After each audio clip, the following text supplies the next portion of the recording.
Bueno, vamos a esperar un minutito más en lo que se incorporan los demás compañeros, por favor.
Bueno, esta semana nos va a tocar trabajar con lo que es el derecho procesal y este es sumamente importante porque son los pasos que nos van a delinear el, el proceso, así como el parte del procedimiento. La semana pasada estábamos comentando con respecto a, o vimos dentro dentro del derecho penal que tenemos requisitos eh, procedimentales y que dentro de esos requisitos procedimentales, a ver, permítanme un segundito,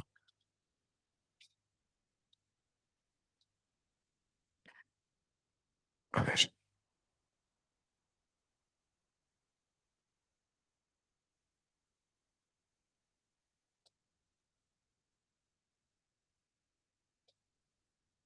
porque los compañeros quieren entrar, pero a ver, le voy a dar a refrescar y ahorita regreso, ¿eh?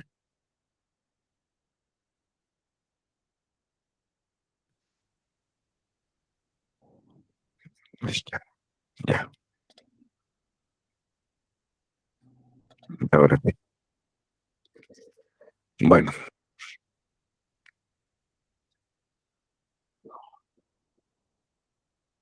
¿cómo están? Buena tarde, bienvenidos. Al parecer había una pequeña falla, pero afortunadamente ya se resolvió para que los dejara entrar el sistema.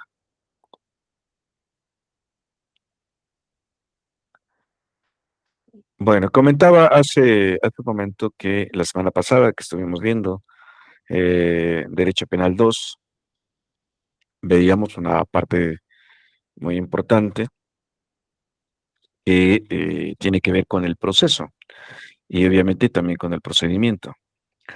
Eh, Comentábamos también que en este tema tan esencial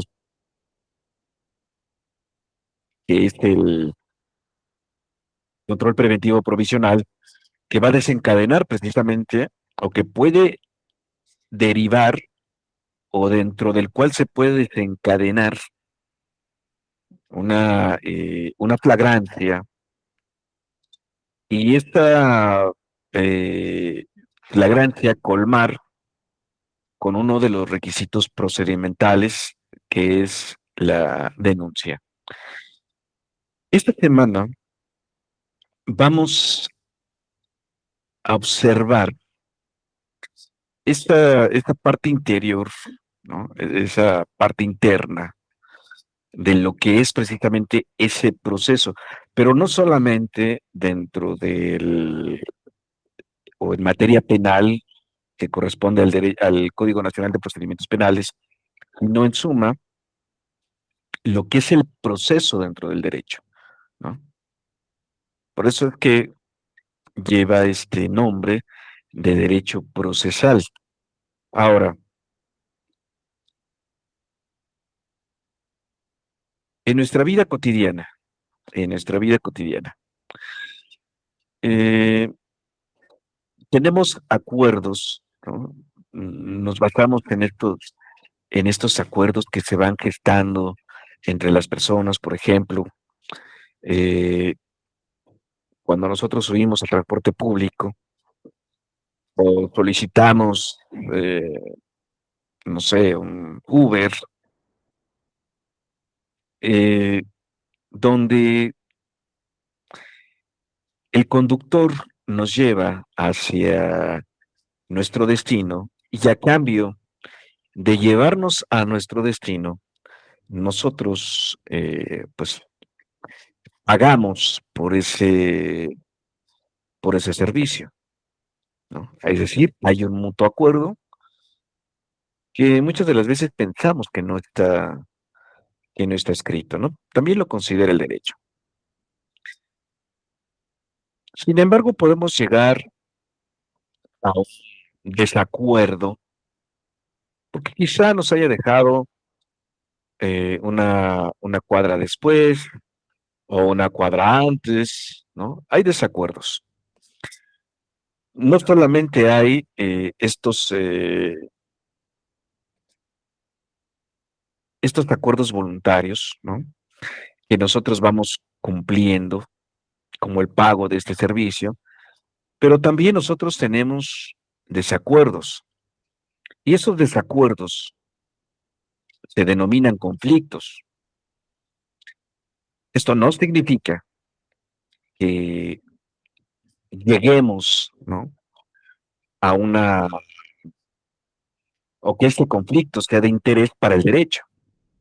Podemos estar en desacuerdo en cuanto, bueno, ahora que está el fútbol, ¿no?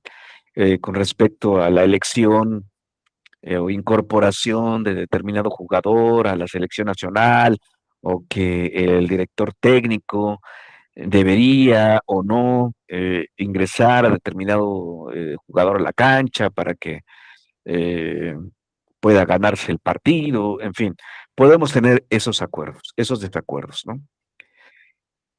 Sin embargo, esos desacuerdos o ese conflicto, hasta ese momento, no es de interés, no es de interés para el derecho, ¿no? Porque no se han invadido esferas jurídicas, no hay, digamos, conductas, no hay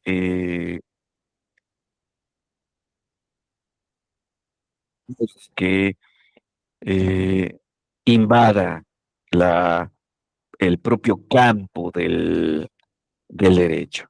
Pero ¿qué sucede si nosotros estamos viendo el partido, estamos ingiriendo algunas bebidas alcohólicas y discutimos por lo mismo? Generamos ese conflicto, ese desacuerdo, de si un jugador es mejor o no, si un equipo es mejor o no, y de repente alguien se levanta y le quiebra una botella de cerveza en la cabeza de alguien más que está ahí sentado. Bueno, pues en ese momento, ese conflicto, ese desacuerdo, se torna en una conducta, en una acción que es de interés para el derecho. o me quiero divorciar, quiero dejar una herencia, quiero reconocer a un hijo, quiero comprar un vehículo, ¿sí? Eso también es de interés para el derecho, porque hay asuntos comerciales que se tienen que resolver. Se pueden resolver de manera eh, espontánea, dando el cumplimiento a lo que está señalado dentro de la ley. Pero si dentro de ese cumplimiento espontáneo que pueden tener dos voluntades, que pueden tener dos personas o entre dos grupos, no se resuelve de manera espontánea, pues se tiene que recurrir a un litigio, porque hay un conflicto que ya ha escalado hacia la esfera del derecho, hacia la esfera del interés de algunas de las partes. Y este litigio se le sabe al órgano jurisdiccional, ya sea a través de una demanda, a través de una denuncia o una querella. No puede existir un litigio, no puede existir una conducta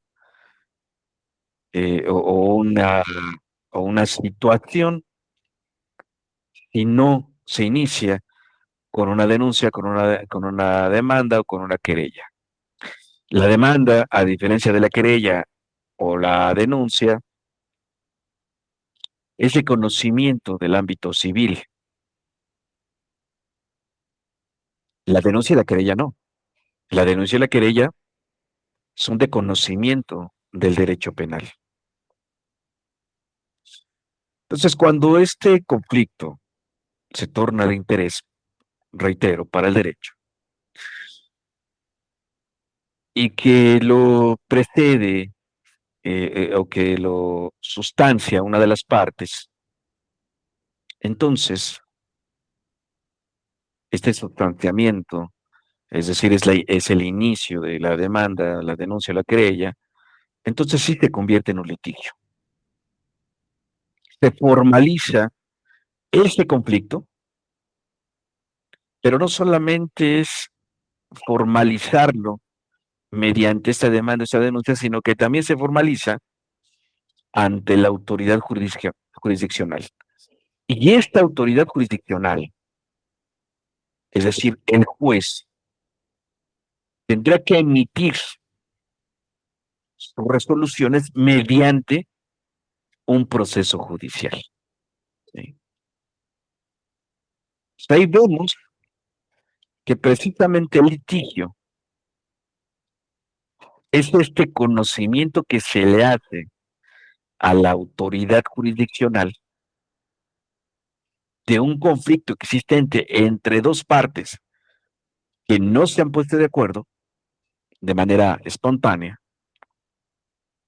o sin necesidad de un tercero y que se le hace de conocimiento al órgano jurisdiccional para que éste lo resuelva a través de un proceso. Aquí les pongo un ejemplo.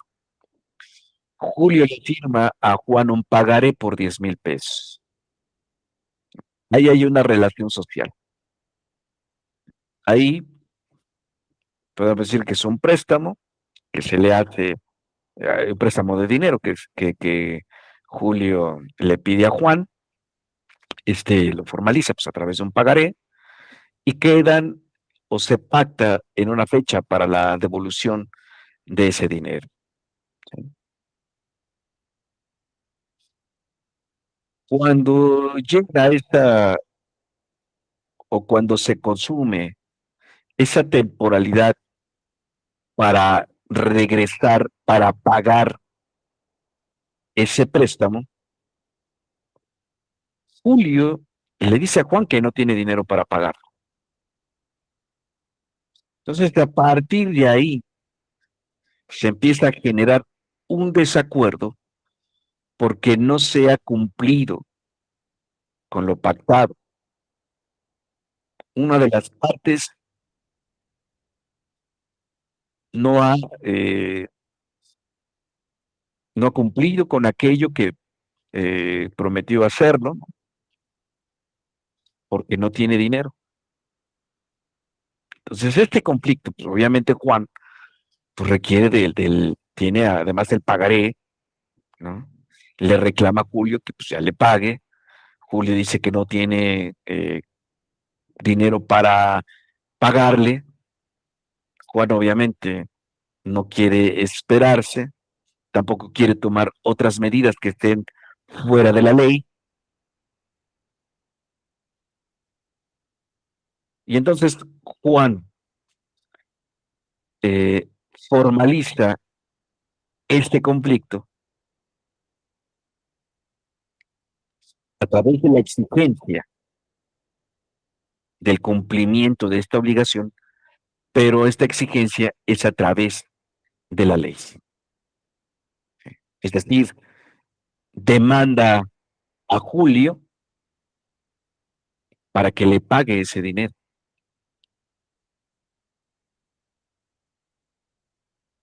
Este conflicto, ¿no?, va a dar inicio a un litigio.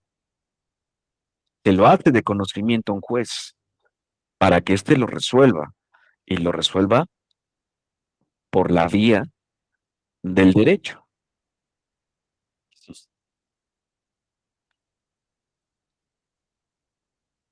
El juez entonces conoce de este conflicto y a través del proceso judicial va a buscar resolver este litigio. Lo mismo sucede, esto es dentro del campo del derecho civil, por supuesto, pero también lo mismo sucede uh-huh, dentro del campo del derecho penal. Solo que ahí no estamos hablando de una demanda, estamos hablando de una denuncia, de una querella. Surge el conflicto entre dos personas porque una de ellas eh, despojó a otra de un bien patrimonial.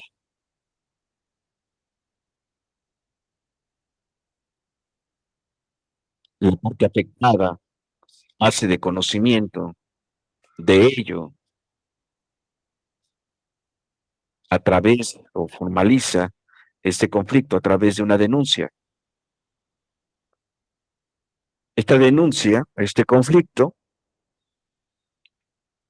se va a hacer de conocimiento ante el órgano juzgador para que éste lo resuelva, para que resuelva este litigio, este conflicto formal entre dos personas. Y lo va a resolver de igual forma mediante diversas etapas que van a recibir el nombre de proceso. Ah, dentro de un litigio siempre van a concurrir tres componentes. Hay una pretensión, hay una resistencia y hay una lid.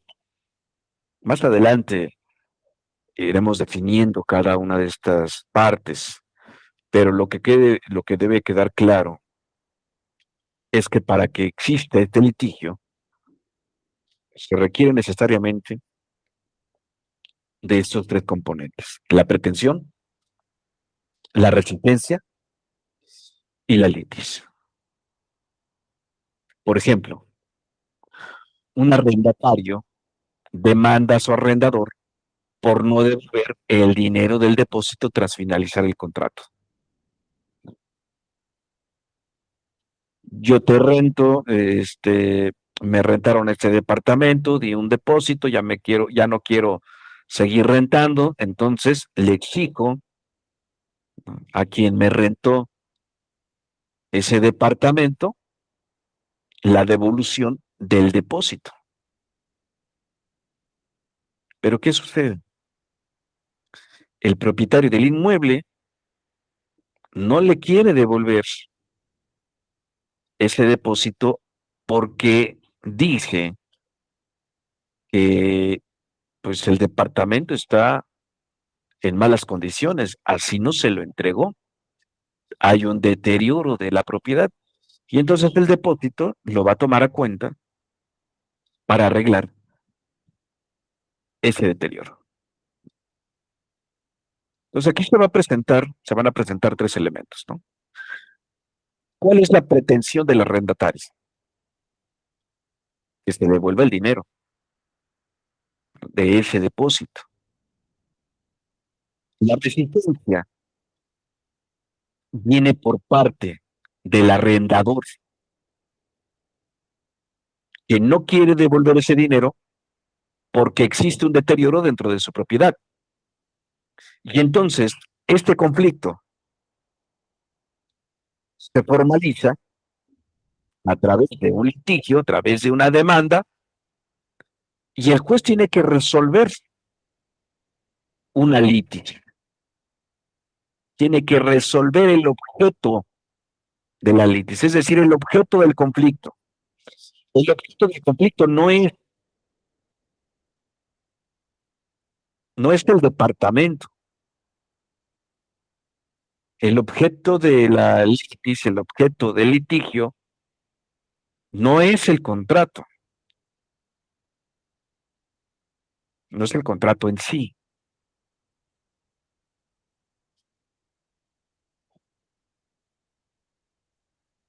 El objeto del litigio, es decir, la litis, debe resolver el órgano juzgador es si de verdad el arrendatario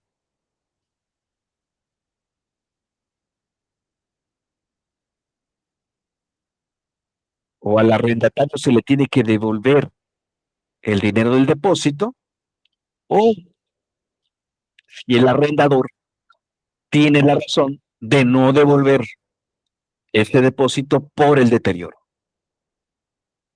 Entonces tenemos una pretensión, que es la devolución del dinero del depósito. Hay una resistencia por parte del arrendador que deviene del deterioro de su propiedad. Y entonces nos encontramos ante un conflicto que se formaliza a través de una demanda.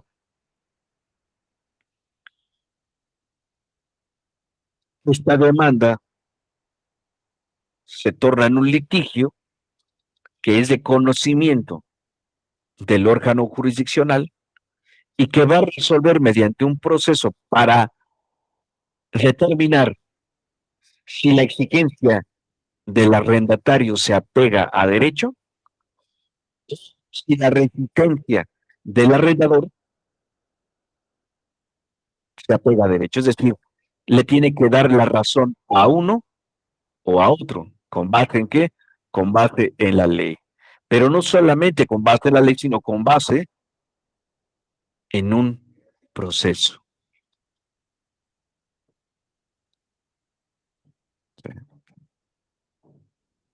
Ahora, vamos a ver cada una de estas partes.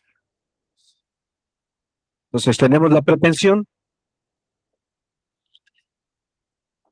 que se define como esta exigencia de subordinación del interés propio, perdón, del interés ajeno al interés propio.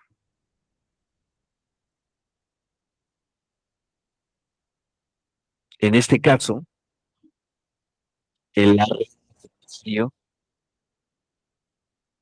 busca que el arrendador se subordine a su interés. Y esta pretensión es el objeto central, ojo aquí, no del litigio, sino del proceso. Esa pretensión, esta exigencia de subordinación del interés ajeno al propio,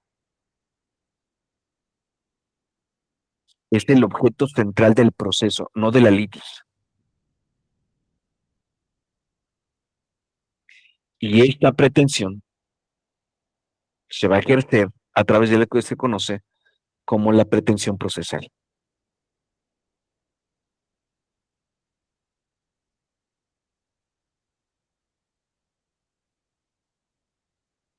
En un delito como el robo, hay una exigencia,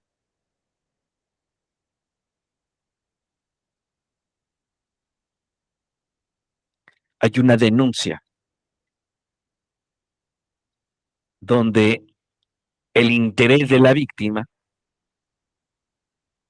es que el victimario sea sancionado por la ley.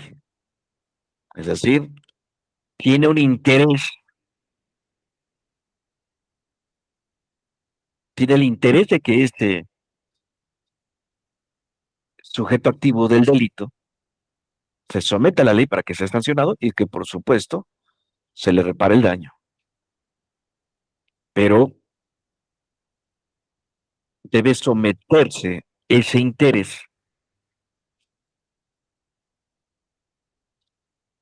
a una pretensión procesal. ¿Qué es la pretensión procesal? Es un acto volitivo. ¿Qué significa? Es un acto de la voluntad que deviene del sujeto que pretende y que lo va a hacer de conocimiento ante el órgano jurisdiccional a quien le va a solicitar una resolución que resuelva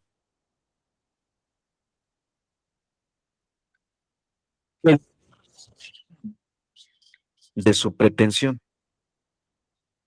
Es decir, que exista una consecuencia jurídica, ¿sí? Ya sea que se le cumpla, que dé cumplimiento a una obligación, que se le repare el daño o que se imponga una sanción. Esa es la pretensión.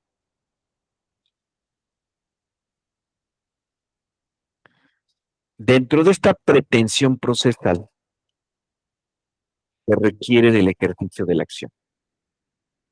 Y ahorita vamos a ver también que se liga precisamente, ¿no?, tanto en el ámbito del derecho civil como del derecho penal. Entonces, tenemos una pretensión procesal para que exista una consecuencia jurídica.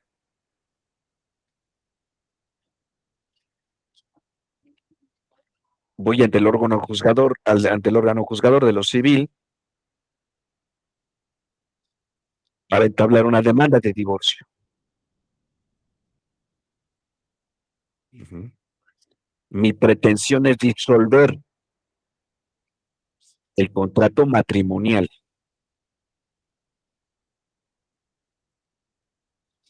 y que me inter mis intereses se superpongan al interés de la otra parte, es decir, que se me subordine.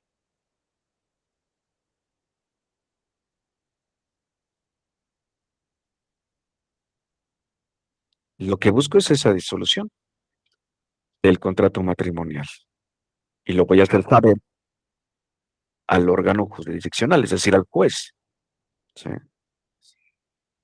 Y esta pretensión procesal para que se inicie la demanda de divorcio requiere precisamente de este ejercicio de la acción. Es decir, la acción, decía un maestro que tenía precisamente de procesal, de derecho procesal, decía, esta acción implica la excitación del órgano jurisdiccional, ¿no? Es decir, provoca esta acción el funcionamiento de la maquinaria procesal a través del órgano jurisdiccional, con el fin de que este juez o del juez conozca de un conflicto, por supuesto, es relevante para el derecho y que lo resuelva.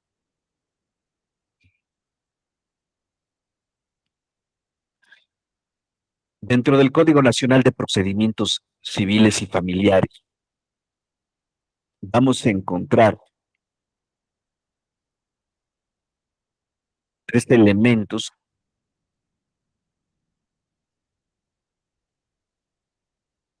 que van a desencadenar el ejercicio de la acción. ¿Cuáles son? La existencia de un derecho, la acción de un derecho y la capacidad para ejercitar la acción. Estos son los tres elementos que conforman el ejercicio de la acción. Otra vez, la existencia de un derecho, la violación de un derecho y la capacidad de ejercitar esa acción, ya sea por uno mismo o a través de un representante legal. Esto es en materia de lo civil y lo familiar, del Código Nacional de Procedimientos Civiles y Familiares. Pero también lo vamos a encontrar dentro del derecho penal.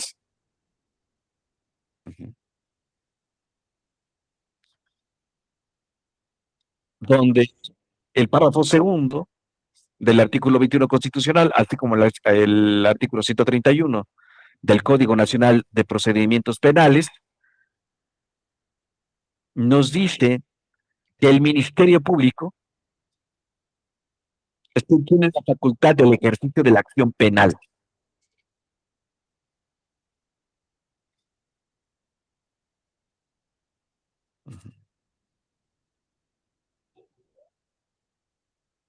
Y el Ministerio Público, como nos dice eh, esta parte, es quien presenta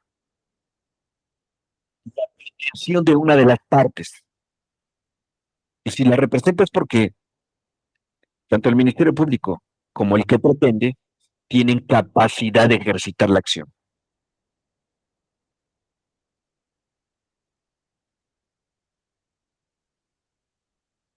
Y que además está autorizada por la ley. Comentábamos el párrafo segundo del 21 constitucional y el artículo 131 del Código Nacional de Procedimientos Penales. Pero aquí lo vemos más desglosado dentro del Código Nacional de Procedimientos Civiles y Familiares, donde nos establece claramente que para el ejercicio de la acción se requiere la existencia de un derecho, por supuesto. Deseo resolver, pretendo resolver, disolver el contrato matrimonial,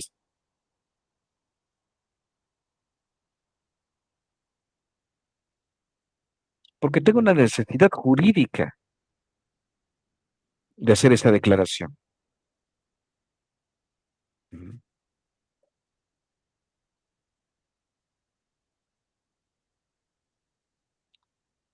Y además tengo esa capacidad que me otorga la ley para disolver ese contrato matrimonial. Este es el ejercicio de la acción. Nuevamente, en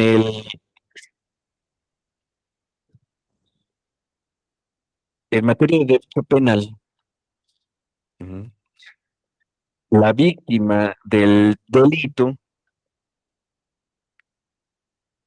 interpone una denuncia ante el Ministerio Público.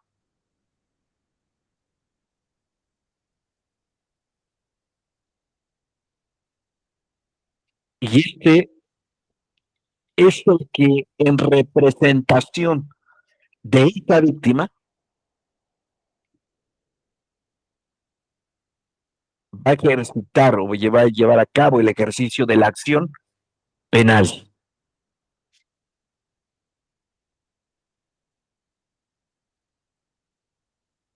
¿Cómo lleva a cabo el ejercicio de la acción penal el Ministerio Público? ¿Recuerdan? ¿Cómo, cómo ejerce la acción penal el Ministerio Público?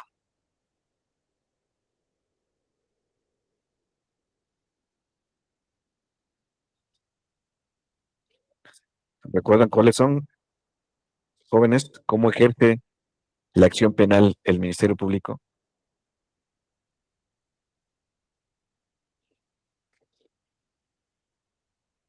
¿Cómo ejerce la acción penal? A ver, acuérdense.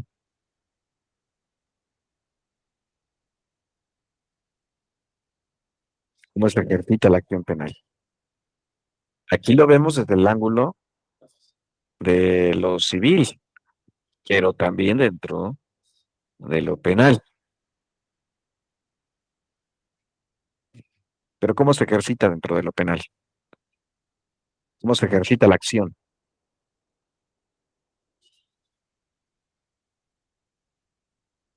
¿Ya se les olvidó?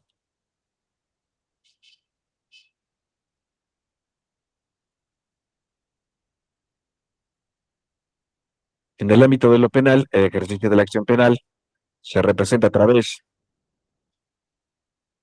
de el citatorio y la audiencia inicial, la orden de comparecencia o la orden de aprehensión.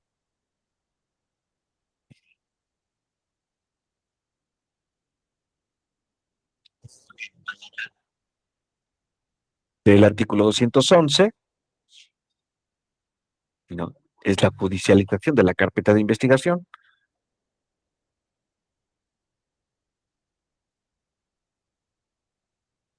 y hacerle de conocimiento o hacerle de conocimiento al órgano juzgador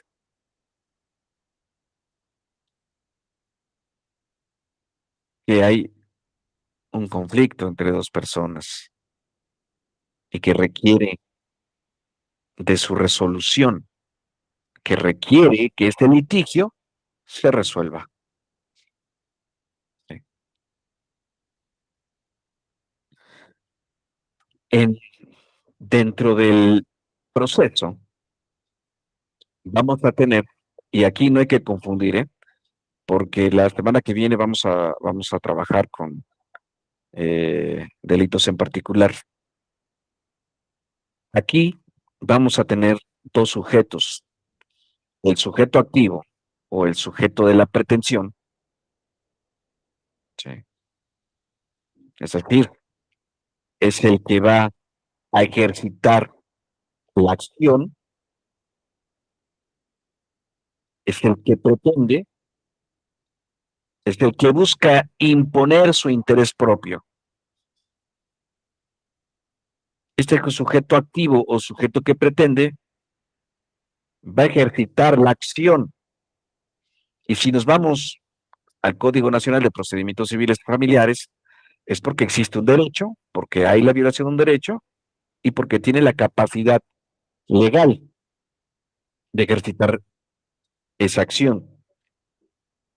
Y por lo tanto, gracias a esa capacidad de ejercitar la acción, va a buscar que el órgano jurisdiccional intervenga y resuelva ese conflicto. Es decir,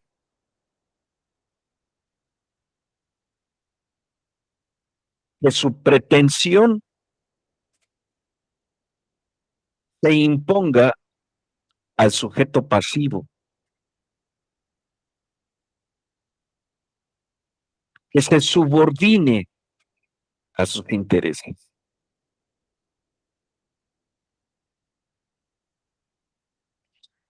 Aquí en materia procesal, nuevamente, hago la aclaración porque después en los exámenes me preguntan, profe, pero sobre todo este, en delitos en particular, pero si usted me dijo que el sujeto activo era el que pretende y ahora me dice que el sujeto activo es el que comete el delito. No, no, a ver, no hay que confundir.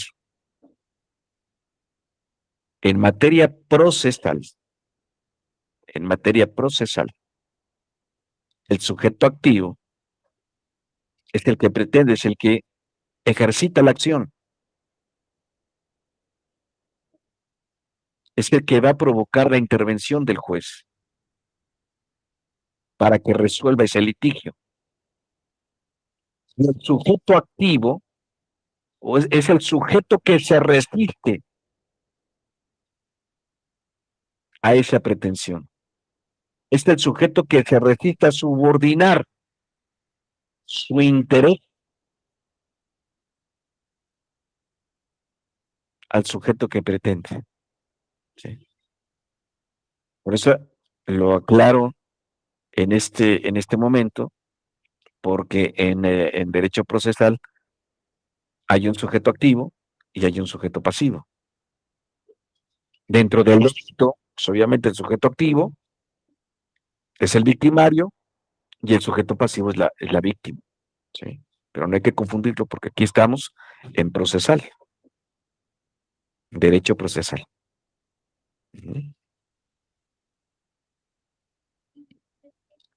Ahora, ¿qué significa la acción dentro del proceso?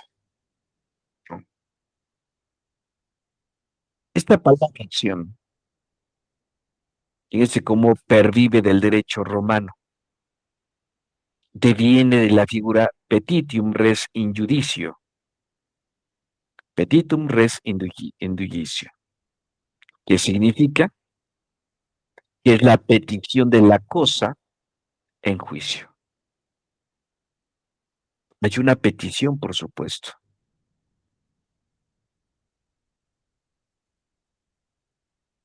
¿Qué es lo que se pide? Que se subordina el interés ajeno al propio. Eso es lo que se pide. Uh -huh.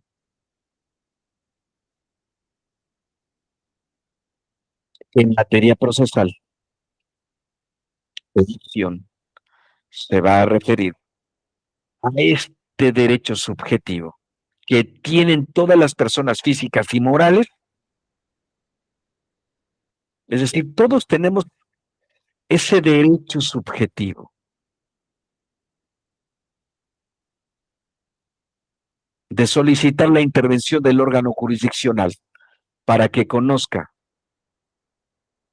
de un litigio, de un conflicto formalizado y que lo resuelva por la vía del derecho, por supuesto.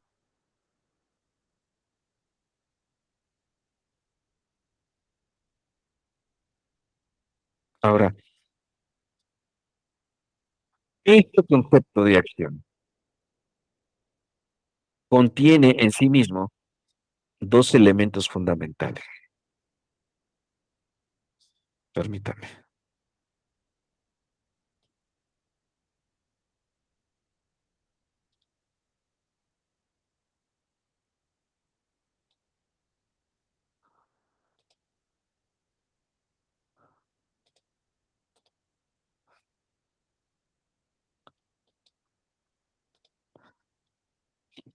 A ver, vamos a dividirlo.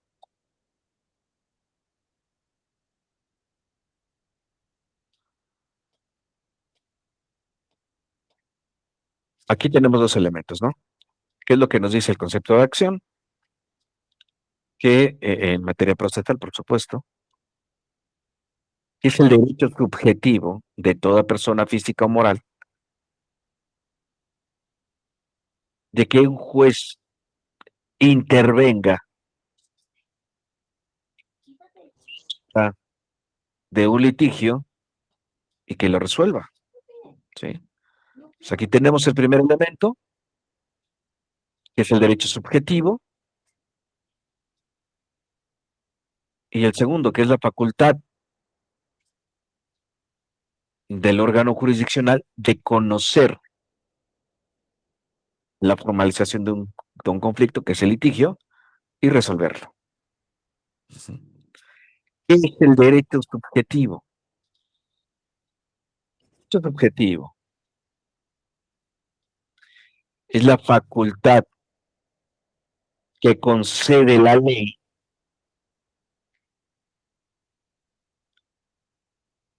que tienen, reitero, todas las personas físicas o morales para solicitar, para promover,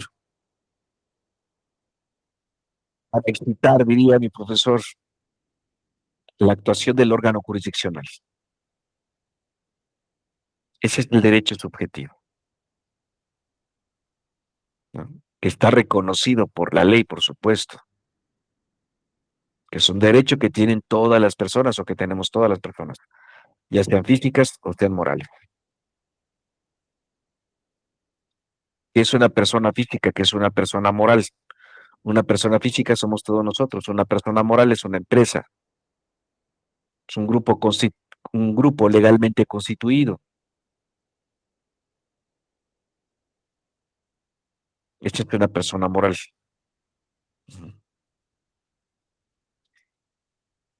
Y el segundo elemento,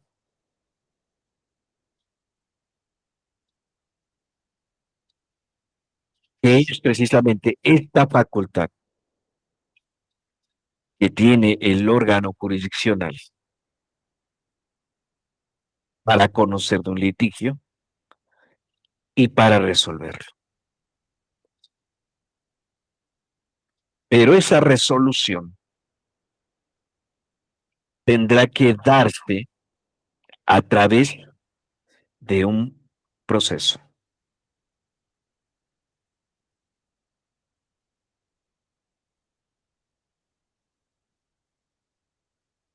Un litigio solamente se resuelve a través de un proceso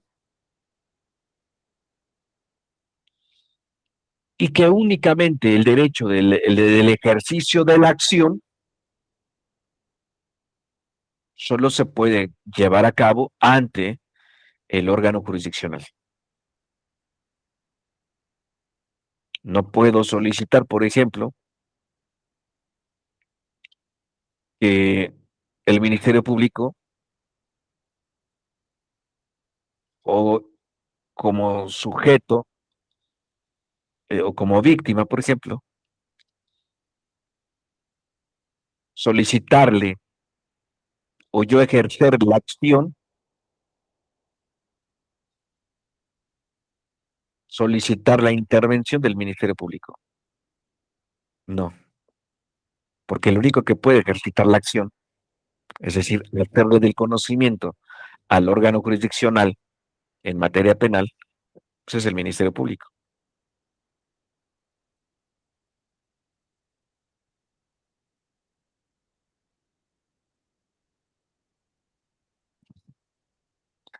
E incluso el Código Nacional de Procedimientos Penales habla del ejercicio de la acción por personas particulares.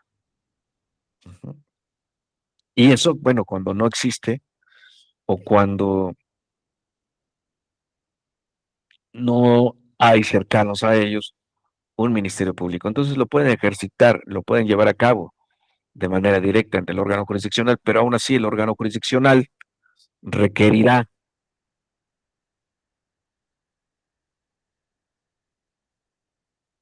que este ejercicio de la acción que fue llevado por un particular sea también de conocimiento de un ministerio público.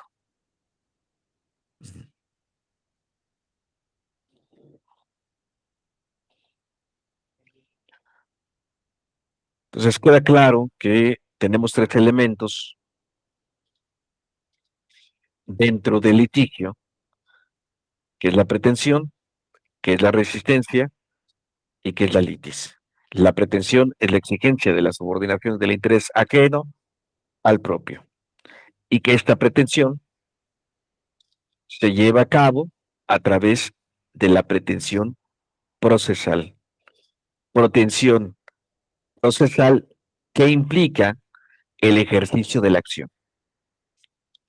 ¿Qué significa el ejercicio de la acción?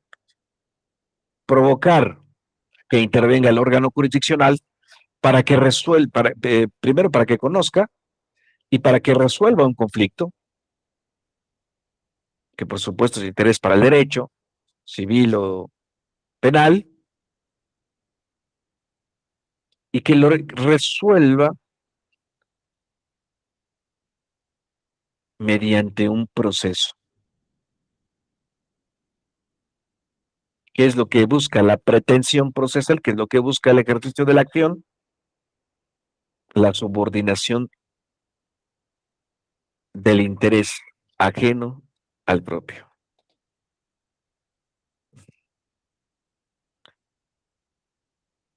Es decir, el ejercicio de la acción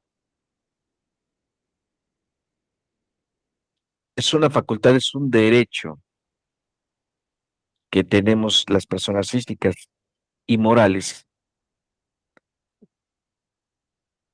para solicitar la intervención del órgano jurisdiccional ante un litigio y que lo resuelva mediante un proceso.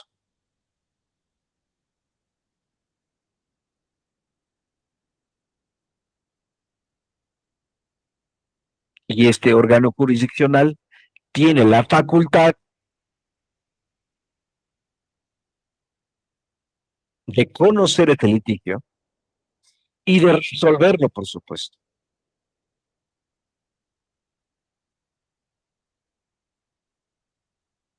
Ya sea que reconozca la pretensión o que reconozca la resistencia.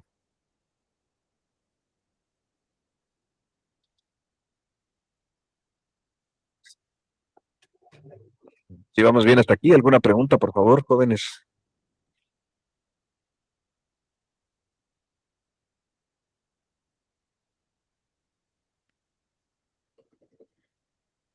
Gracias, profesor.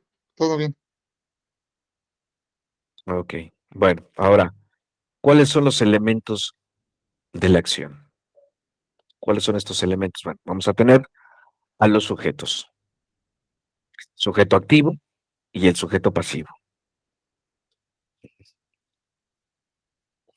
Aquí en materia procesal, vuelvo a repetir, el sujeto activo es quien ejerce el derecho de la acción,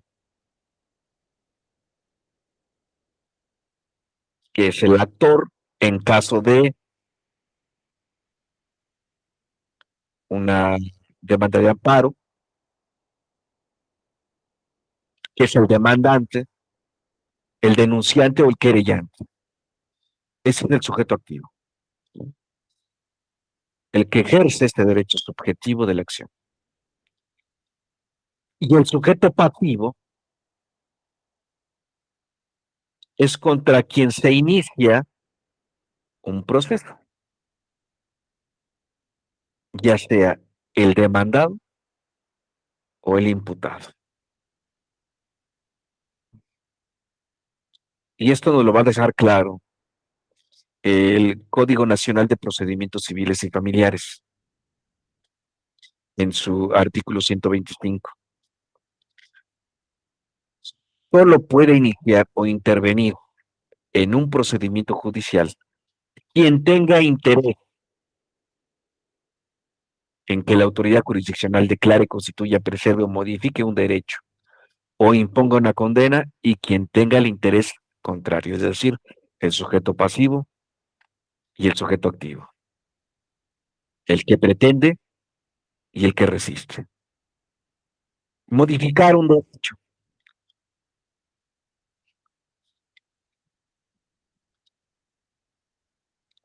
Bueno, tengo dos hijos, mi esposa me demandó la pensión alimenticia,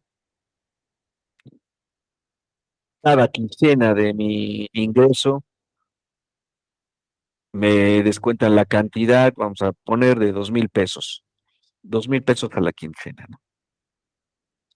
Para mis dos hijos.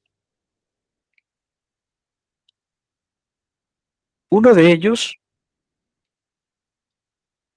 ya cumplió 18 años, ha dejado de estudiar y se ha puesto a trabajar, ¿no? El otro sigue estudiando, tiene 17 y sigue estudiando.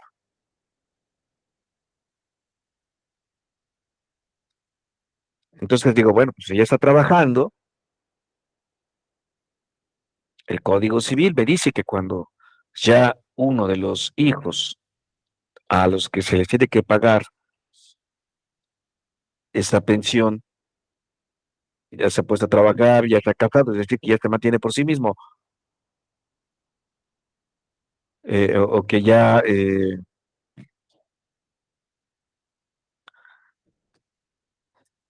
o que ya se ha convertido en un ente individual separado de la familia,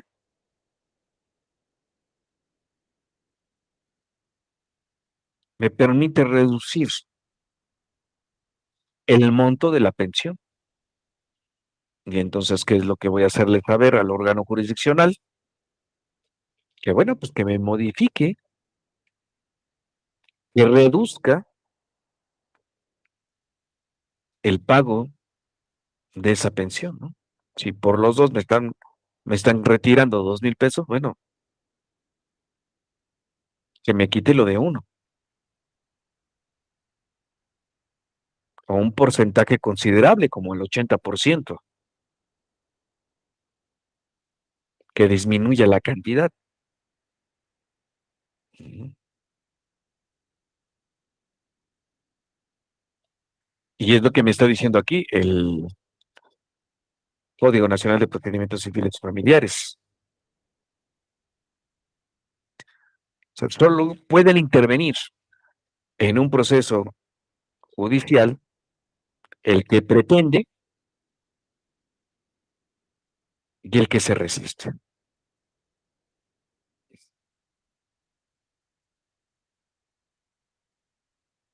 Esos son los sujetos de la acción. Ahora, vamos al objeto de la acción. El objeto de la acción es el efecto o consecuencia jurídica que se pretende obtener.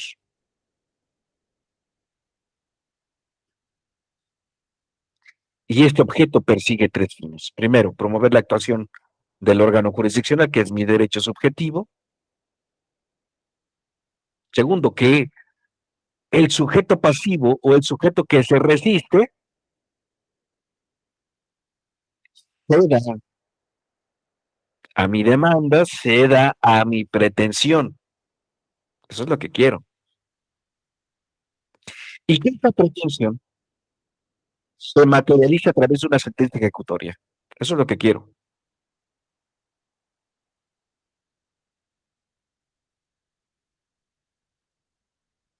Señoría, le solicito a usted que reduzca el monto de la pensión, ya que uno de mis hijos, a los que yo daba esa misma pensión, ¿no? Ya eh, está trabajando, ya obtiene sus propios recursos, ¿no? Incluso ya está de caso, y lo acredito a través de estas documentales, ¿no?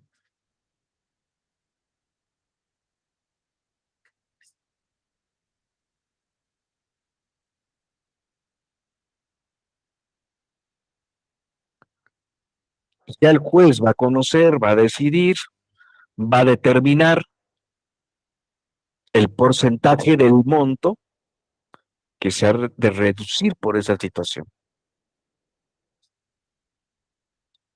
Y eso se va a resolver a través de qué? De una sentencia.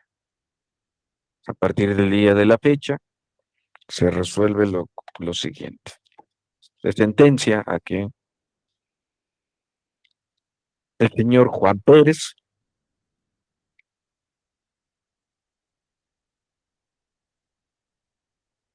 pague solamente, ¿no?, el 80% de la pensión que tenía destinada a sus dos hijos, ya que uno de ellos, bueno, etcétera. ¿Sí?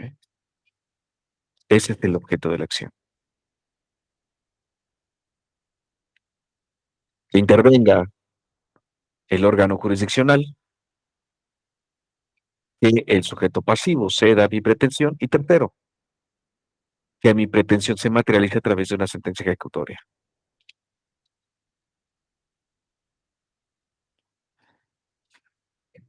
Bueno, tenemos los sujetos, el objeto de la acción y la invocación del derecho objetivo.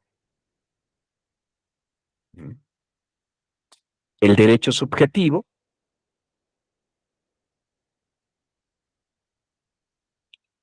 es ese derecho que me otorga la ley para provocar la acción de un órgano jurisdiccional.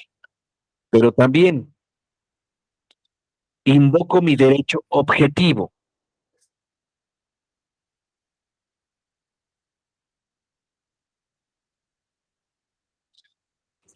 Objetivo, invocar un derecho vigente. La causa petendi,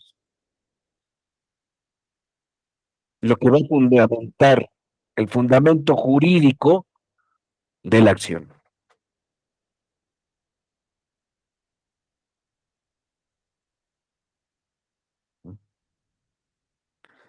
Dentro de esta invocación del derecho objetivo, se tiene que aportar material probatorio del hecho reclamado. Lo que comentaba hace un momento. Su señoría, solicito la reducción del pago de la pensión alimenticia para mis dos hijos, ¿no? Y aquí están recibos de pago de mi hijo, ¿no? Fotografías de su boda, porque eso también recuerde que es un material probatorio, es una documental,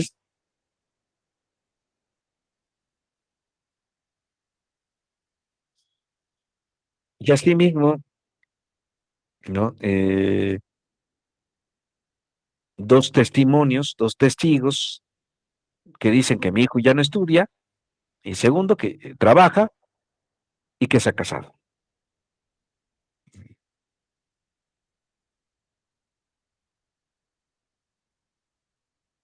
Entonces, aquí tenemos elementos estructurales de la pretensión. Hay un supuesto jurídico, es decir, hay un derecho objetivo que tengo.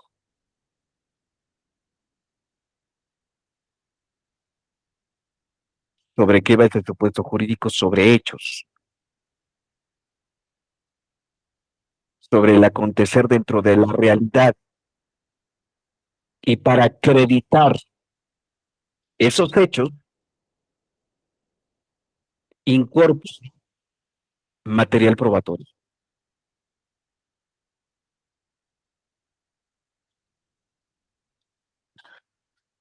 Cuando esto para ligarlo con más del lado hacia el derecho penal, ¿no?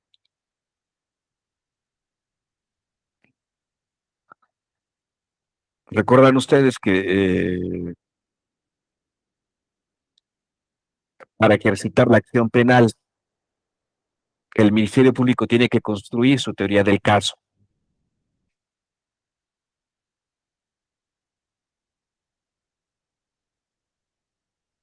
La teoría del caso se compone de una teoría fáctica, es decir, de la narrativa de los hechos, de una teoría jurídica, ¿no? Que aquí lo podemos ver, que es el supuesto jurídico, y de la teoría probatoria, de todos aquellos elementos que me van a servir para acreditar científicamente que existe un hecho que la ley califica como delito.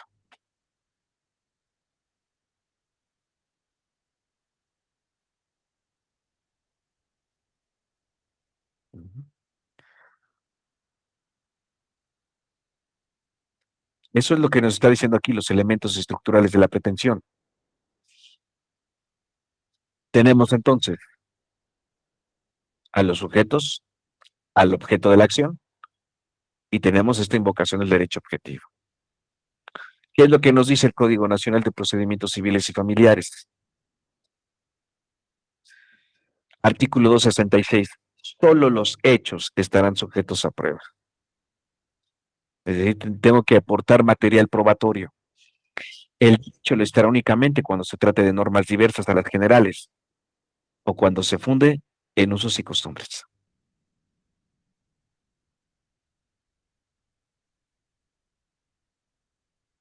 O sea, no necesitas acreditar un derecho, porque el derecho está en la ley. Y si acaso tendrás que acreditar cuando se sustente este derecho en usos y costumbres, como los pueblos originarios, que está tanto en la Constitución Política Mexicana, en su artículo segundo, como en la ley de la minoría, que es la ley de reconocimiento del derecho de los pueblos originarios. ¿Sí? El derecho no se acredita, el derecho objetivo no se acredita. Lo que se tiene que acreditar son los hechos, pero a través de pruebas, eso sí, pero no el derecho per se. ¿Sí me explico? O sea, no tengo que acreditar que existe una ley que protege o que obliga a un derecho.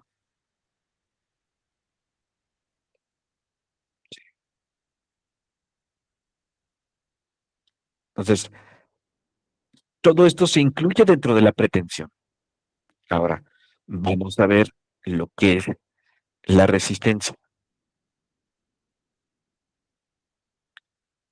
La resistencia es la negación o oposición, por supuesto, de someterse al interés que pretende.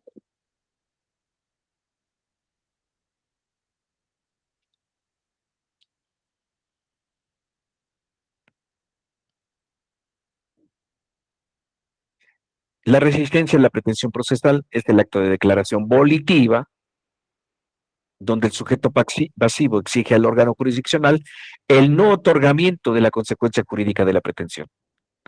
¿Cuál es la consecuencia jurídica?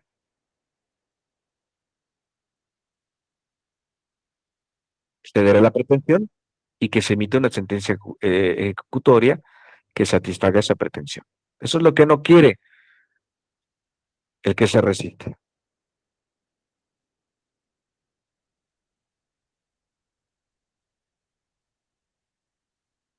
Su señoría solicita a usted que no se califique ni ratifique de legal la detención y la retención de mi patrocinado.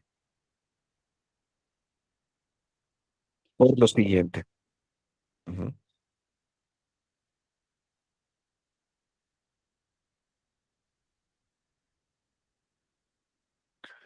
Pues hay una pretensión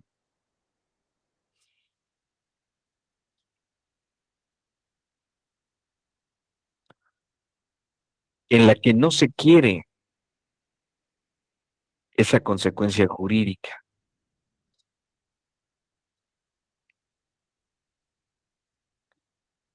Hay una negación a esa pretensión. ¿Sí? Ahora, dentro de esta resistencia a la pretensión, ¿qué es lo que se busca? Anular o modificar la pretensión, porque no solamente se busca anular, sino también modificar, ¿no? Bueno, dice la madre, no, pues, que no sea el 80%, que sea solamente el 40%, porque mi hijo, o sea, si bien es cierto que mi hijo, uno de ellos ya está casado, ya trabaja, pero el otro requiere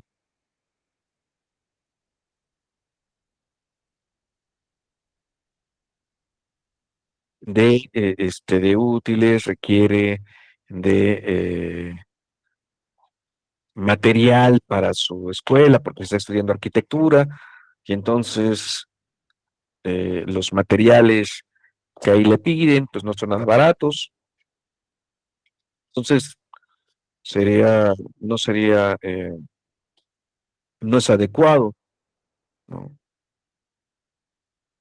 Que haya una reducción del 80%, sino del 40 o del 30%.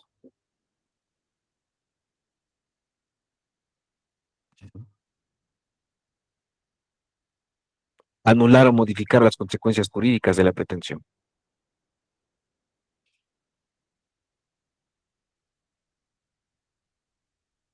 Llegar a un acuerdo reparatorio o a una suspensión condicional del proceso.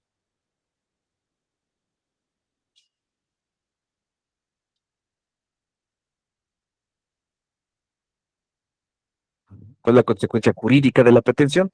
Pues que hay una sentencia. Bueno, pues a lo mejor nos vamos por una salida alterna y nos vamos por una suspensión condicional del proceso. O en su defecto, vámonos incluso hasta por un juicio abreviado.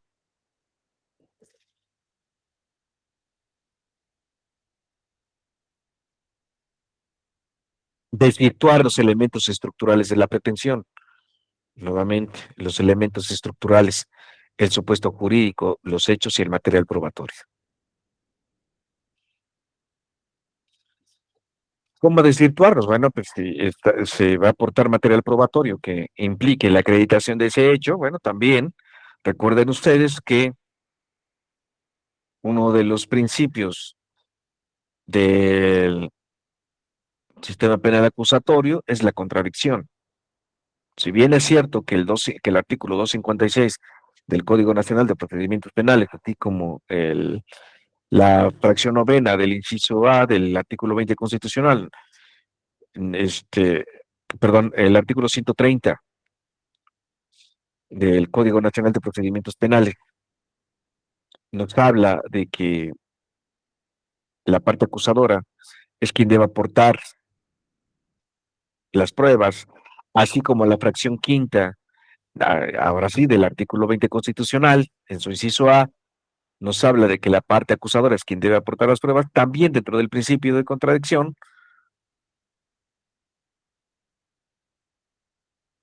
la parte que resiste puede aportar material probatorio para desacreditar no solo los hechos, sino también desacreditar los elementos probatorios que está presentando la parte que pretende o la parte que acusa.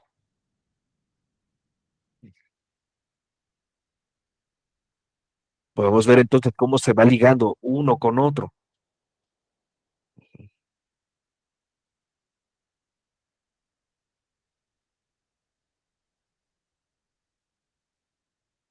Código Nacional de Procedimientos Civiles y Familiares. ¿Qué es lo que nos dice al respecto?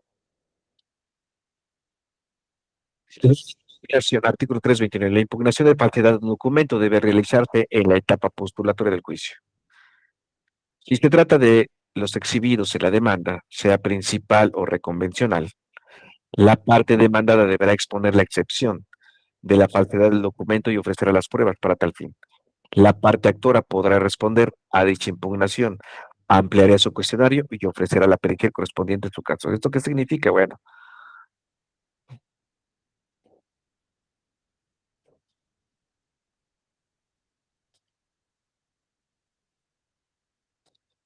estoy demandando a mi esposa porque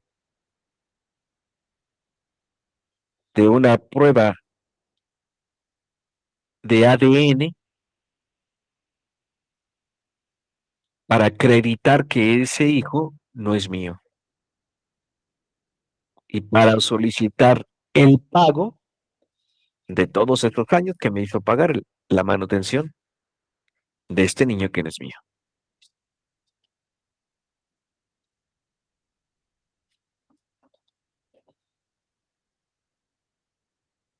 Es lo que dice la madre, no, es que ¿no? Esta prueba de ADN es falsa.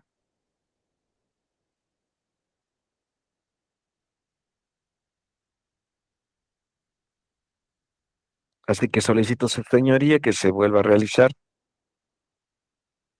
en dos laboratorios diferentes la misma prueba de ADN. Y con ello voy a acreditar que la que está presentando el esposo, pues es falsa. Ujú. Pues te busca desacreditar ese material probatorio.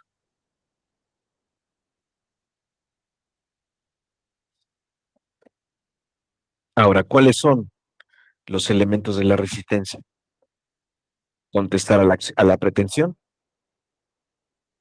el ejercicio del derecho a la defensa, la competencia jurisdiccional en la materia y ejercer la resistencia a través de los momentos procesales.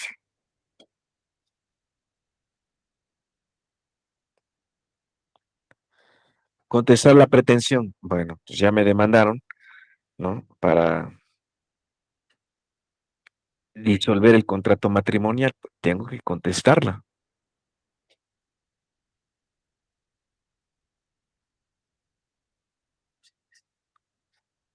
Sí, su señoría,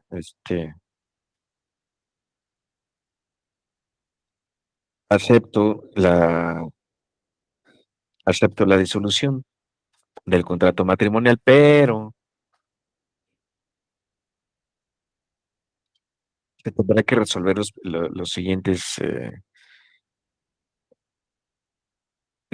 elementos, ¿no? La repartición de los bienes, la patria potestad, etcétera, etcétera.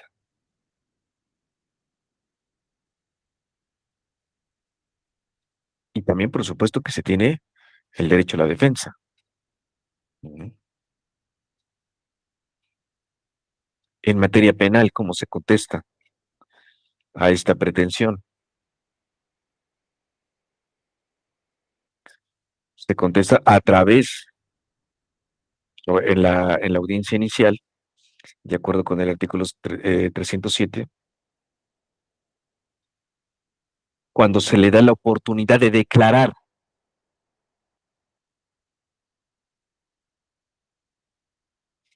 al imputado.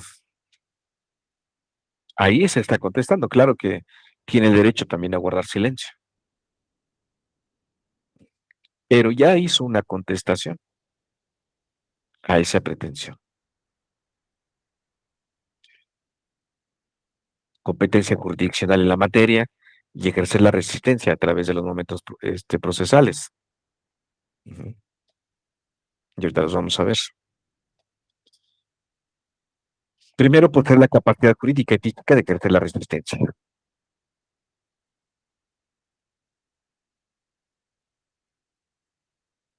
Una persona que ya ha perdido la vida, pues ya no tiene capacidad física ni tiene capacidad jurídica para ejercer algún tipo de resistencia, porque legalmente esa persona ya no tiene ningún derecho. Para el derecho, esta persona ha dejado de existir.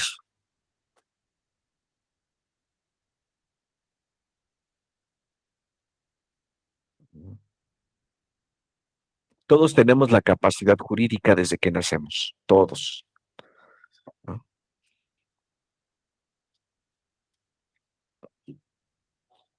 Desde este momento se tiene la capacidad jurídica,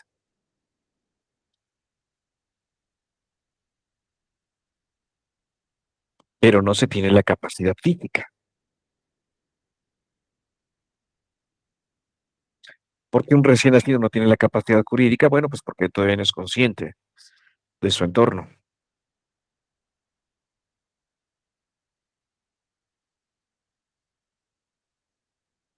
Podrá ejercitar, ¿no? Podrá llevar a cabo ese ejercicio de la capacidad jurídica a través de algún representante, a través de sus padres, o a través de un tutor, pero por sí mismo no tiene la capacidad jurídica, no tiene la capacidad física.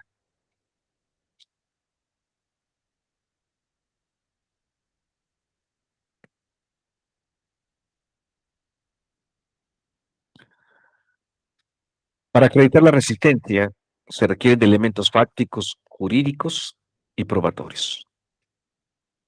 Ujú. Código Nacional de Procedimientos Civiles y Familiares, artículo 264. La parte que niega solo estará obligada a aprobar. ¿Qué es lo que va a aprobar? Cuando se habla de la parte que niega, es la parte que se resiste. Cuando la negación envuelva la afirmación expresa de un hecho. Cuando se desconozca la presunción legal que tenga a su favor la parte colitigante. Y cuando la negativa fuera elemento constitutivo de la acción o de la excepción.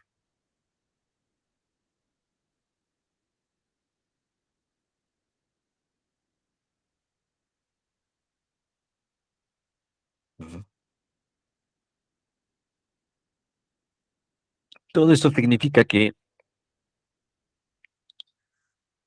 en pocas palabras,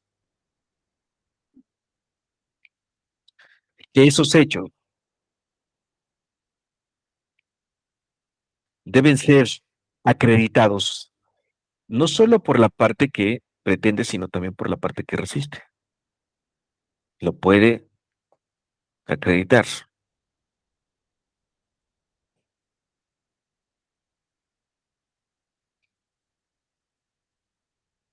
Y que tanto lo que conoce la parte de legal, el representante legal de quien pretende, lo debe conocer la parte, el representante legal de quien resiste.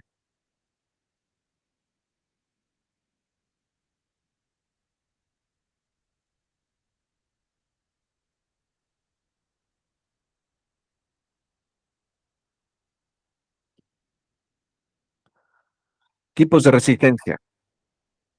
La resistencia activa es la conducta del sujeto pasivo que enfrenta la pretensión procesal y sus elementos estructurales.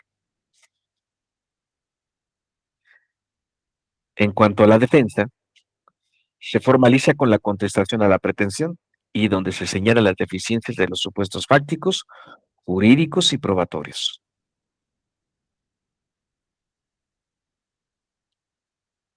Una defensa activa, pues es lo que se hace dentro de la audiencia inicial, por ejemplo, cuando se busca vincular, cuando se busca la no vinculación a proceso,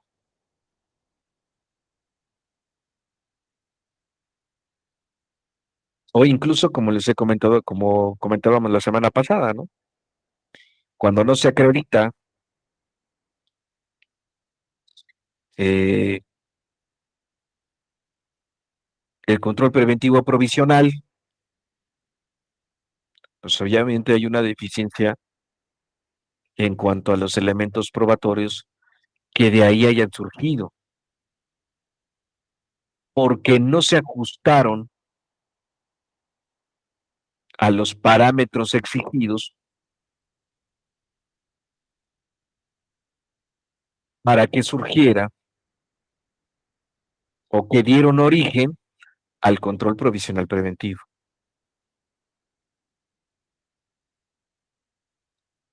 Entonces, en la audiencia inicial, su señoría, solicito que no se califique ni ratifique de legal la retención ni la detención, dado que en el informe policial homologado no se explica, no se define con claridad a qué se refiere con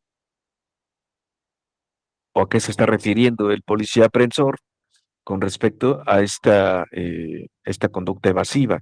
Simple y sencillamente dice que se puso, que se echó a correr en cuanto vio a los policías,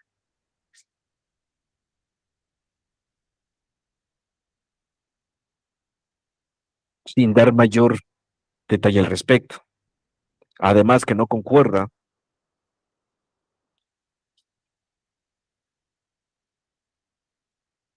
el lugar de los hechos con el lugar de la detención y tampoco coinciden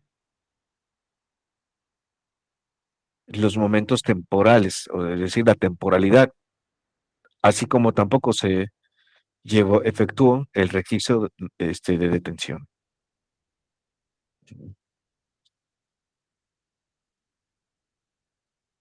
Pues ahí tenemos una defensa activa.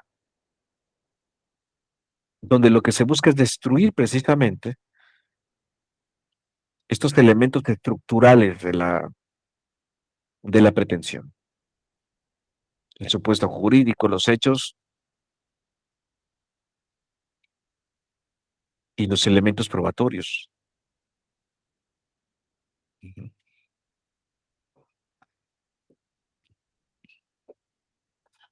También tenemos excepciones de fondo dentro de la pretensión, dentro de la resistencia activa. Tenemos excepciones de fondo y de forma. La excepción de fondo o sustancial destaca la existencia de un derecho, la prescripción del derecho o el nacimiento de uno nuevo. Excepción de forma o procesal. Radica en atacar los requisitos de validez del proceso, como la incompetencia de la materia del órgano juzgador, la preclusión procesal, la ilegitimidad del sujeto activo o el incumplimiento de requisitos de procedibilidad. Se ataca la exigencia de un derecho. Bueno, eh,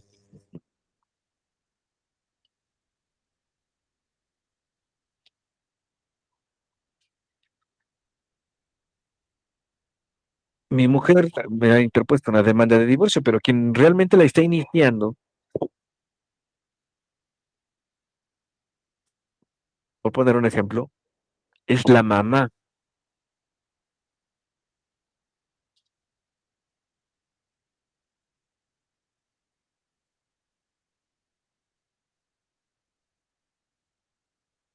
Ella, por supuesto, que no tiene ningún derecho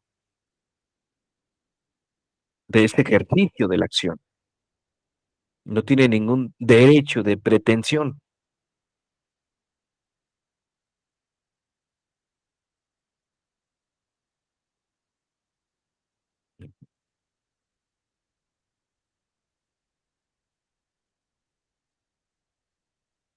O incluso, por ejemplo,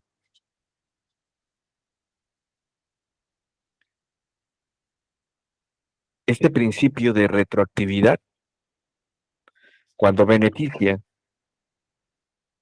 ah, en el caso en el caso de derecho penal, cuando beneficia a un sentenciado, bueno, se le va a aplicar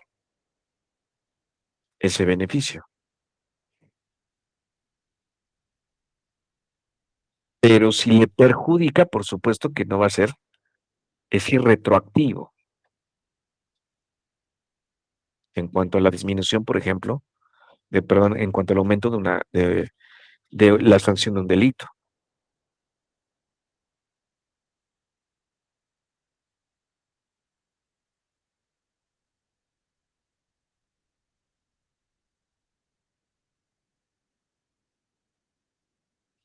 Por ejemplo, en el caso de los adolescentes,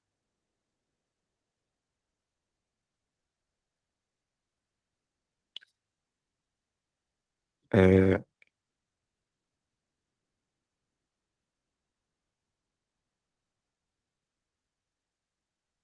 el delito de homicidio cometido por un adolescente prescribe a los, si no mal recuerdo, a los 6 años. Prescribe para un adolescente.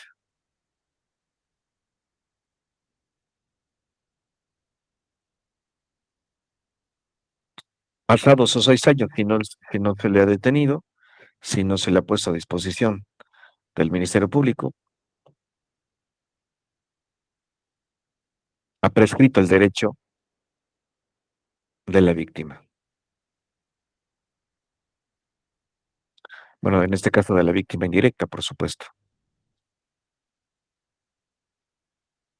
Más no así en el caso de los adultos, ¿eh? Aclaro, esto solo en materia de adolescentes. En el caso de los adultos, no. Ese, ese, ese delito no prescribe. Pero en el caso de los adolescentes sí. Excepción de forma procesal radica en atacar los requisitos de validez del proceso, como la incompetencia de materia del órgano juzgador, la preclusión procesal, la ilegitimidad del sujeto activo o el incumplimiento de los requisitos de procedibilidad. Lo hemos comentado aquí. No se puede iniciar la investigación de un delito si no se ha colmado un requisito de procedibilidad como es la denuncia o la querella. No puede existir.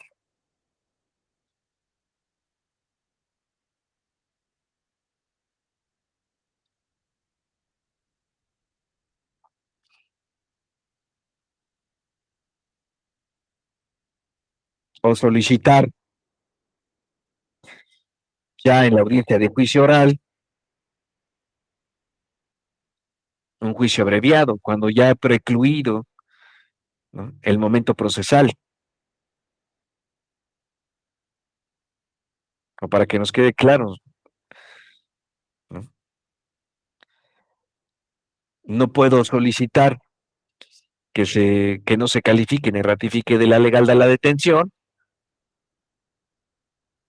cuando ya se está llevando la audiencia de vinculación a proceso, porque ese momento procesal ya ha precluido.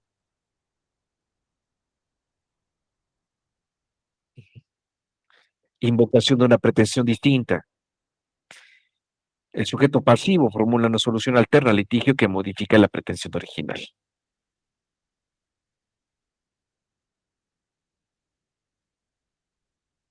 Bueno, es una pretensión, pero vamos a ver si se puede, ¿no?, que esa pretensión sea distinta, sea de otra manera a la original.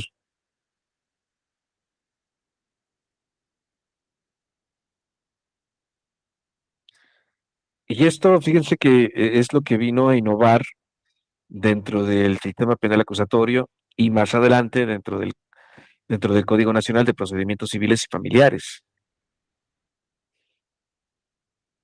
surgiendo así esta famosa ley de los mecanismos alternativos de solución de conflictos o de controversias.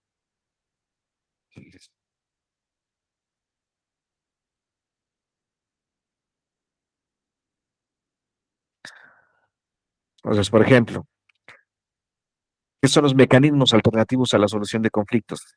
Una solución horizontal,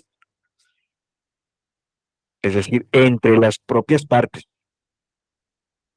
donde puede o no puede intervenir un tercero. Estos, por ejemplo, los mecanismos de solución a los conflictos pueden ser a través de una mediación, a través de una conciliación, a través de un arbitraje o a través de una negociación.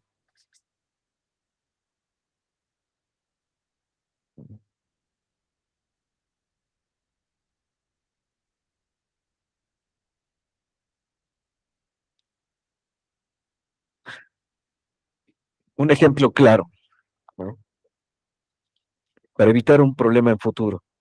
Si yo voy a rentar mi casa, mi departamento,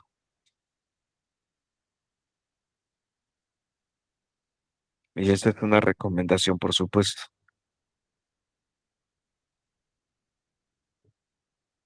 para evitar que me despojen de mi departamento, de mi casa, porque pues, lo acabo quiero rentarlo, para evitar eso, no solo basta el contrato de arrendamiento, un contrato, bueno, que puedes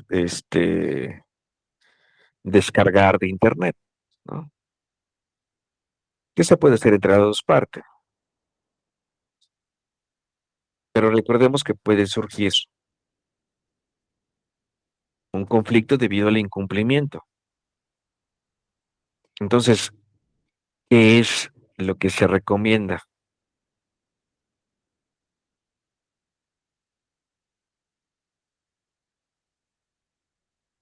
Ir a estas instancias para que a través de un mediador se acrediten las cláusulas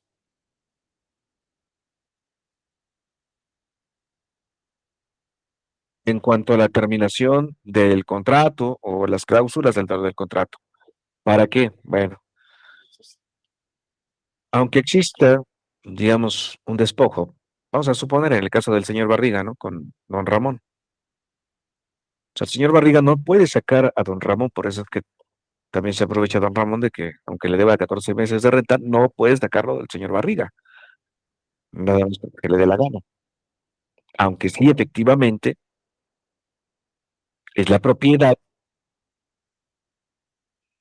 ¿no? Ese departamento es propiedad del señor Barriga, pero quien tiene el derecho a la posesión es don Ramón. Y don Barriga no puede sacarlo ni por la fuerza, ni puede extraer sus muebles, salvo en uno de los capítulos, ¿no? Es donde saca los muebles, pero don Ramón paga. Pero si lo trasladamos al derecho, ¿no? Señor Barriga está cometiendo un delito de despojo.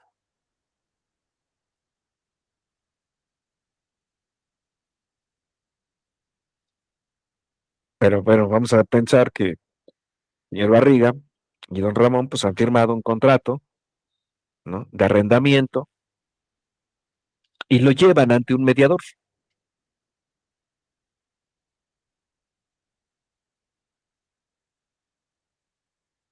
Entonces don Ramón no se quiere salir, ¿no?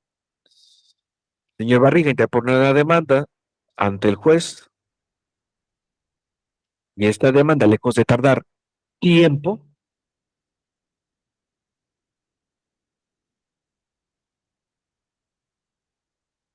se pueden pasar años, se facilita, ¿no? Eh, que don Ramón sea, le devuelva el departamento que le rentó al señor Barriga. Es más fácil. Mm. Por eso es que importante que si ustedes van a rentar, lo hagan así. Salidas alternas al proceso. Bueno, aquí tenemos mecanismos alternativos a la solución de conflictos. Salidas alternas. Eh, permiten concluir un proceso con el fin de no llegar al juicio oral y extinguir la acción.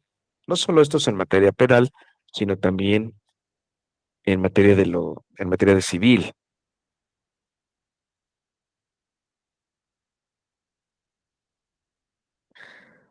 Tenemos un litigio por acreditar la propiedad, pero ya lleva 3, 4 años.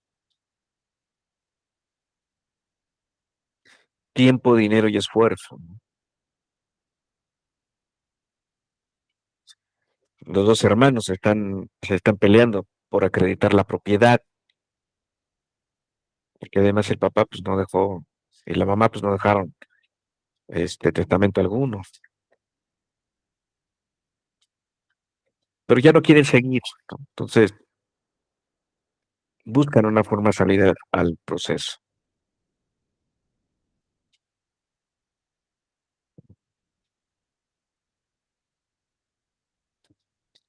Se firman acuerdos entre los dos, se firma un acuerdo donde cada quien va a utilizar el espacio que actualmente posee. Y en materia penal, por ejemplo, vamos a tener estas leyes alternas al proceso, como pueden ser los acuerdos reparatorios, la suspensión condicional, el procedimiento abreviado, perdón, o los criterios de oportunidad.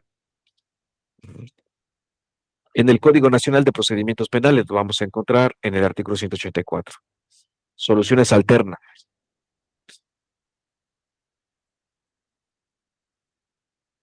Son formas de solución alterna del procedimiento. Uno, el acuerdo reparatorio. Dos, la suspensión condicional del proceso. Y artículo 185. Esas son soluciones alternas y otra la forma de terminación anticipada del proceso. El procedimiento abreviado será considerado como una forma de terminación anticipada del proceso. Y ya después nos va a dar la definición en el 186 de lo que es el acuerdo reparatorio. Los acuerdos reparatorios son aquellos celebrados entre la víctima ofendido y el imputado que, una vez aprobados por el Ministerio Público o por el juez de control y cumplidos en sus términos, tienen como efecto la extinción de la acción penal.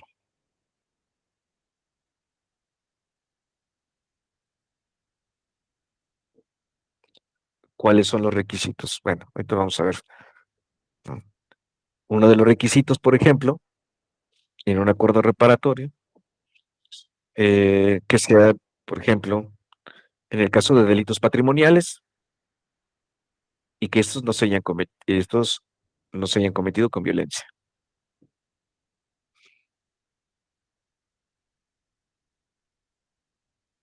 Bueno, sí, ya le robé el celular, se lo arranqué, me emprendí la huida, pero quiero llegar a un acuerdo reparatorio, incluso se puede llegar en sede ministerial. Entonces, bueno, ¿qué te parece si no solamente la devolución, sino que te ofrezco 2,000 pesos? A la víctima le estoy ofreciendo 2,000 pesos y obviamente ahí está su celular. Ya, la víctima lo piensa, dice, bueno, de estar en el proceso, de que este proceso se lleve a la larga, de todas maneras lo van a dejar salir libre, bueno, pues mejor obtengo esos 2,000 pesos.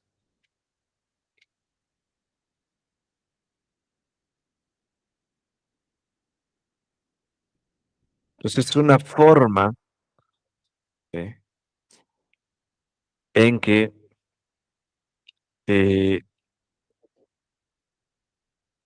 se modifica la pretensión original. Si la víctima quiere, bueno, que se le sancione conforme a derecho, pero también el que se resiste puede invocar, en este caso, un acuerdo reparatorio, una salida alterna al proceso, que se modifique la pretensión. Entonces, lo que les comento, en el caso del acuerdo reparatorio, mientras esto no se, si es un delito patrimonial que no se haya cometido con violencia, bueno, 2,000 pesos, ¿no? Puede ser una salida. En el caso de los farderos, es lo que comúnmente se hace. Pueden llegar incluso, se puede ejercitar la acción penal en contra de ellos, pero ya dentro del proceso pueden invocar esta solución alterna. Pagar la cuantía más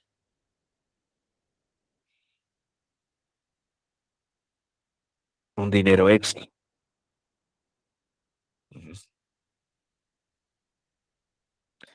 En cuanto a la resistencia pasiva, esto es resistencia activa, todo esto es resistencia activa, pero también tenemos resistencia pasiva. ¿Qué es la resistencia pasiva? El no pronunciamiento del resistente ante la pretensión. Que como vamos a ver más adelante, pues es el allanamiento a las pretensiones. Y bueno, quédate con la casa, quédate con los vehículos, quédate con todo. Lo importante es que ya me voy a librar de ti y eso es lo mejor, por salud mental.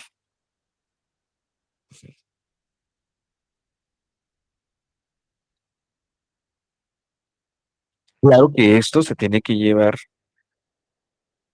expresar ante el órgano jurisdiccional y eso significa que se tiene que comparecer al proceso.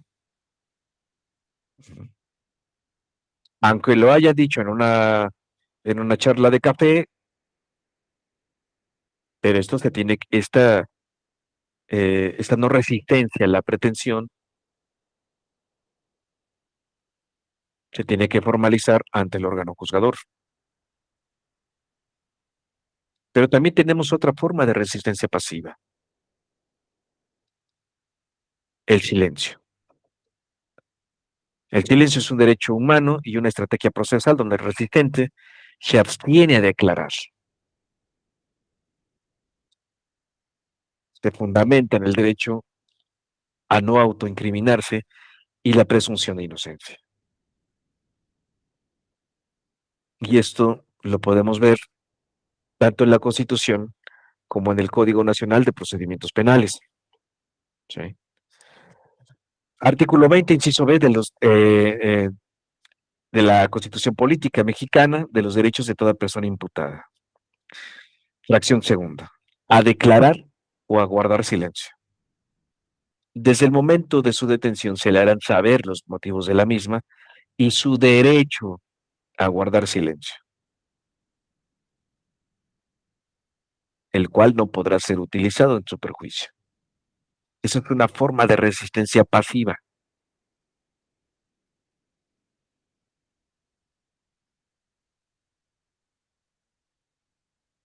y no te pueden obligar.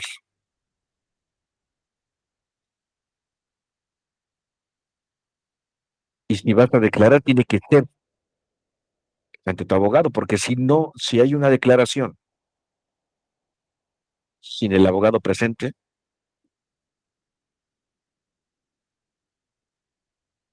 hay una violación al derecho humano al debido proceso, porque tiene que ser el abogado defensor presente cuando el imputado o el indiciado declare.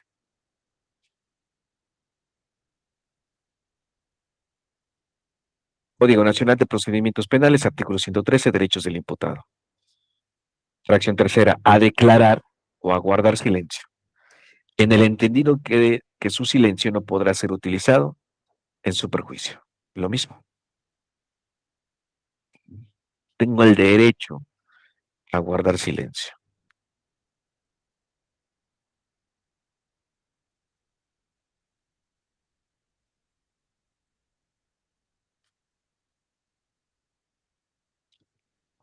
Entonces, una vez, por ejemplo, que se ha llevado a cabo la imputación, se le da la oportunidad de declarar o de guardar silencio.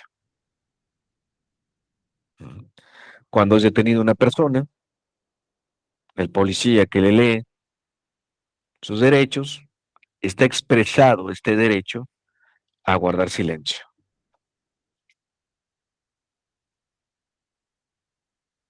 El allanamiento en este momento no lo vamos a ver, lo vamos a ver más adelante, ¿sí?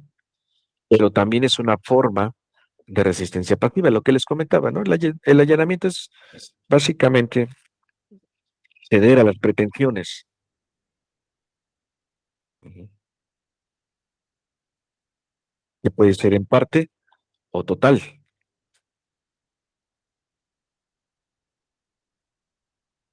Es también una forma de resistencia pasiva, pero una de estas, pues, obviamente, es el silencio. Y la litis, ¿no? Entonces ya vimos lo que es la pretensión, ya vimos lo que es la resistencia, que son los elementos centrales del litigio y la litis. ¿Qué es la litis? Es el componente central, es el núcleo, es el eje sobre el cual va a versar el litigio.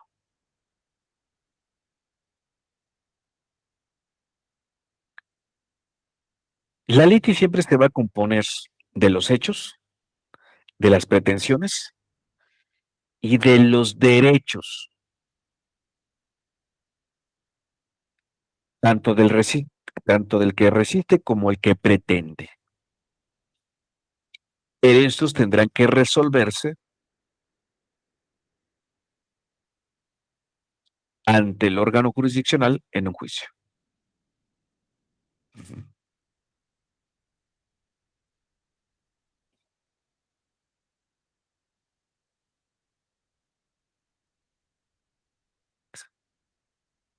Lo que claro, nos refiere el artículo 14 constitucional en su párrafo segundo,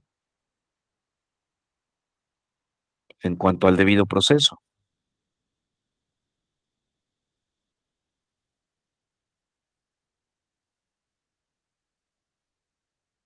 El 16 constitucional nos habla sobre el acto de demolición, es decir, sobre el derecho personal a la libertad personal.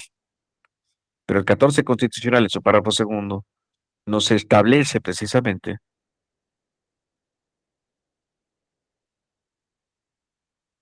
que ninguna persona podrá ser privada de su libertad, de su patrimonio, si no es ante un juicio. Y es aquí lo que nos está diciendo, ¿no? La litis precisamente va a ser este conjunto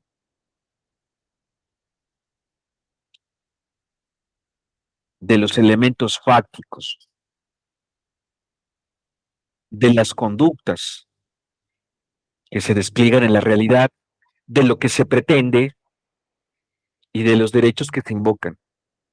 Reitero, tanto del que pretende como del que se resiste.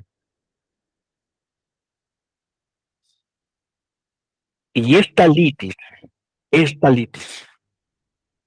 la que se tendrá que resolver en un juicio.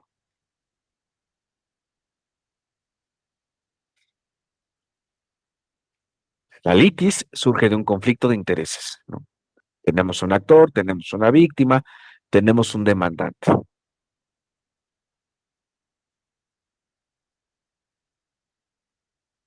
Quien va a presentar, pues, obviamente, una demanda, una denuncia, una querella, y el imputado o el imputado la va a contestar. Y en esta contestación, de igual manera, va a exponer a través de argumentos y de sus defensas el por qué se está resistiendo a las pretensiones de su contraparte.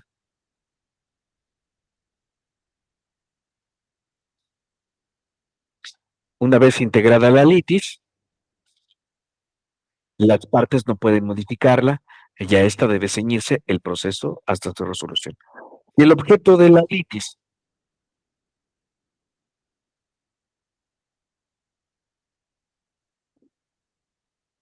es un homicidio.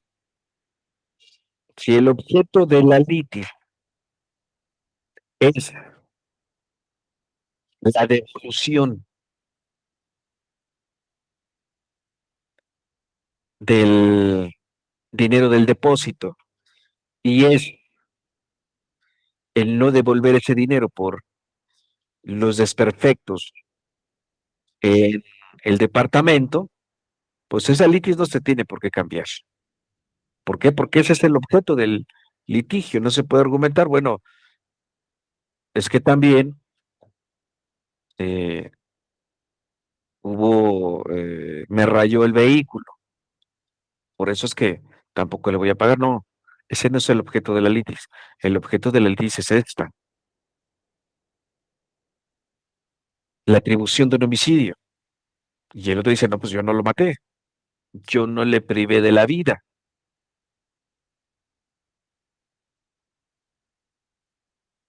No acreditar la responsabilidad de esa conducta, de ese hecho que la ley califica como delito, y no de un robo.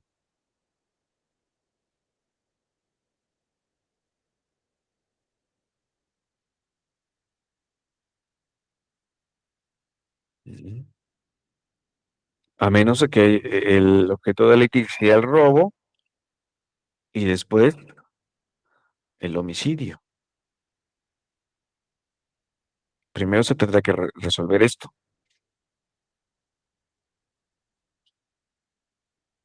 La fijación de la litis se determina formalmente mediante la demanda y su contestación, donde se establecen los puntos de desacuerdo que requieren probarse o acreditarse. ¿Sí?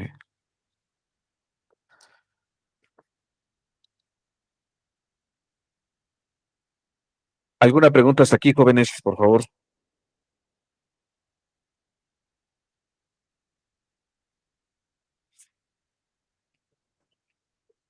Gracias, profesor, todo claro. Bueno, algo muy importante, jóvenes, por favor, cuando me manden mensajes particular, por favor, pónganle el nombre, porque luego no, No sé ni quién me manda, ni quién me manda mensaje, por favor, ¿sí? Porque por cuestiones de seguridad no contesto mensajes que no tengan el nombre. Entonces, por favor. Bueno, vamos a dejarle hasta aquí y continuamos con ese tema tan interesante el próximo miércoles. Que tengan una excelente noche, cuídense mucho y nos vemos el miércoles a partir de las 18 horas. Cuídense, que tengan excelente noche, que descansen. Nos Gracias, profesor. Buenas noches. Buenas noches a todos. Cuídense mucho, que estén muy bien.